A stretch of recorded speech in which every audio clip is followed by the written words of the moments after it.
Welcome to the Public Opinion Court, where the truth ain't reality, but opinions are. Listen, I wanted to drop in with a quick refresher because I've been getting a lot of comments about individuals who are confused about what the government is supposed to be doing in the legal analysis of Diddy's trial. And let me put a disclaimer because it's easy to assume that certain things are supposed to happen. It's easy to want something. It's easy to just have an expectation. Stop it. Patience. This is a trial that is going to be 2 months long, as I've stated. Understand that there are decades of evidence that have to come out. This is not a typical trial where something happens, a person is arrested, you have a closed-in way of concluding faster. This is why I wanted to do this breakdown to refresh your memory on what the government's burden is, what they said that they plan to prove, what kind of evidence that they have in order for them to present this case to a jury, because the jury is not the public opinion court. He has been tried. Some people have convicted him. Some people have exonerated him. But we have a jury that is made up of 12 individuals who were selected that is going to judge the credibility of the evidence, the testimony, and the elements that the government has to prove on each and every count. It's not you, it's not me. But what I'm doing is making sure that y'all understand that aspect so that you can lower your expectations, lower your feelings, lower your emotions, and take yourself out of it because you're not in it. You're just a spectator like the rest of us. And because I have experience as a former prosecutor, as well as a former municipal court judge, I like to give y'all the reality from both sides. Both sides. So let's get into it. I wanted to give y'all a refresher of what the U.S. attorney stated last year so that y'all can remind yourself, when it comes up, because a lot of it has come up, you know exactly what they have said that they were going to do the entire time. So let's get into it. Use, threatened, and coerce victims to fulfill desires, protect his reputation, and conceal his conduct. As alleged in the indictment, to carry out this conduct, Sean Combs led and participated in a racketeering conspiracy that used the business empire he controlled to carry. Let me restart that because somebody was calling and they don't understand etiquette.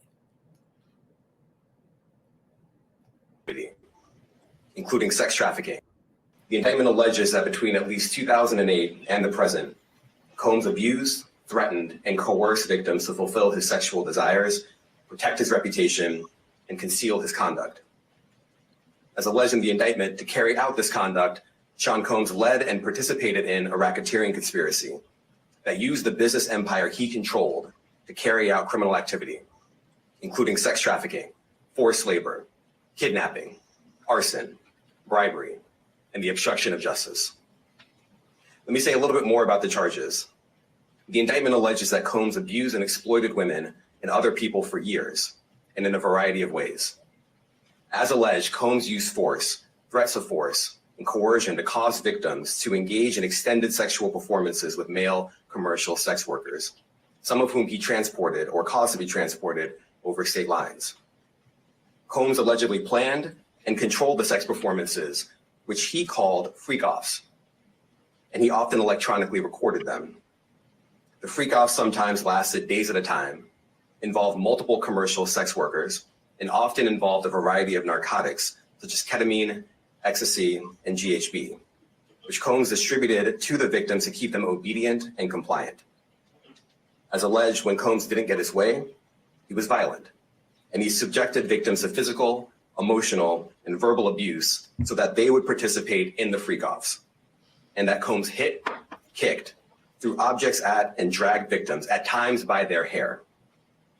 On one occasion in March of 2016, that conduct was captured on video and later reported in the media. Specifically, Combs kicked, dragged, and threw a vase at a victim in a Los Angeles hotel when the victim was attempting to flee. As alleged, these assaults often resulted in injuries to the victims, which took days or weeks to heal.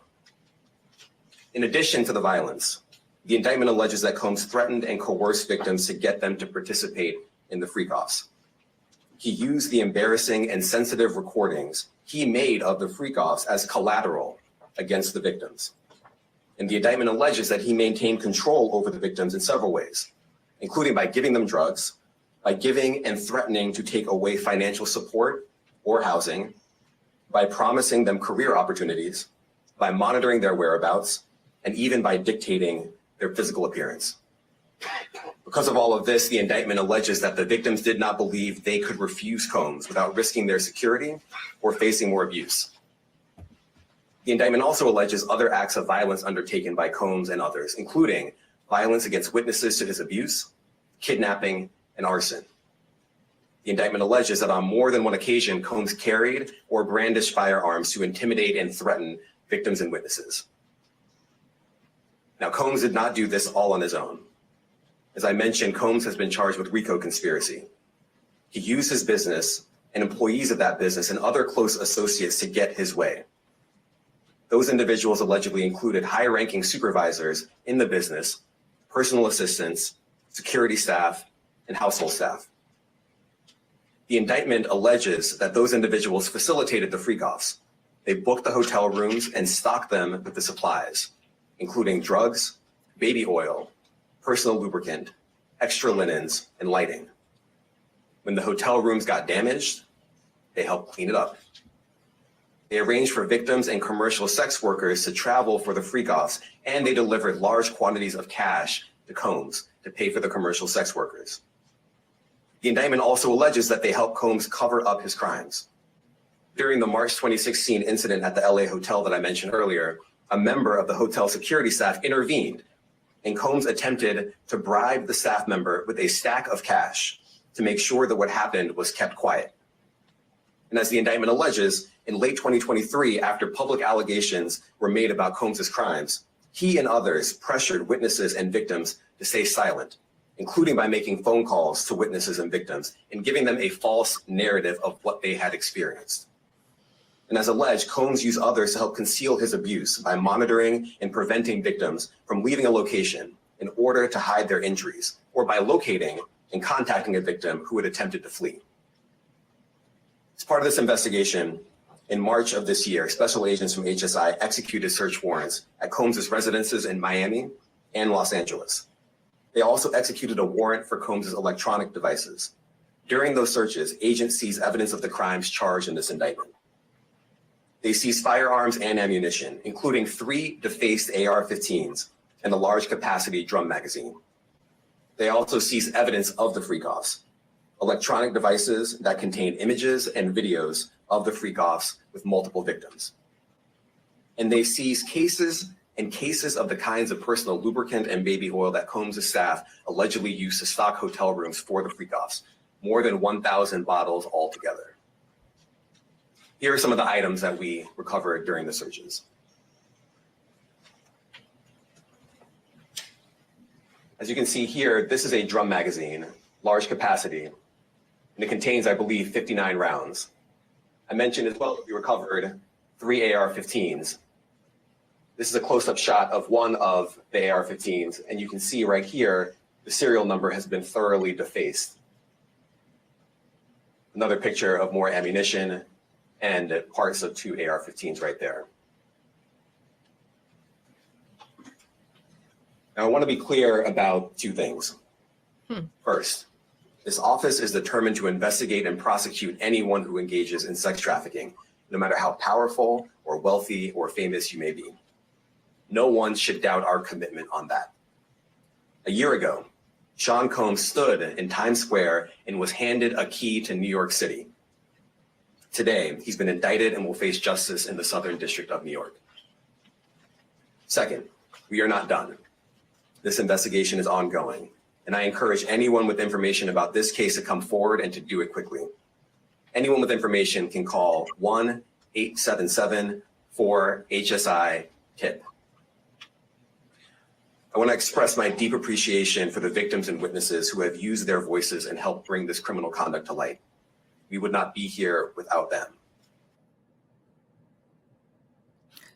So I think it is very important that I provide you all with the background of how this got here and just refresh your memory, because there's never been a freak off RICO or a freaky RICO tried before. So it's very unique. And a lot of individuals are having a hard time in mislinking the fact that domestic violence plays a role in sex trafficking. Force, threat, fear, coercion. That is elements to sex trafficking and how individuals are sex trafficked. So this is going to be a slow cooker because they have to make sure that they are educating the jury, because the defense job is to place doubt. So if you are expecting to hear everything in one, you're not going to do that.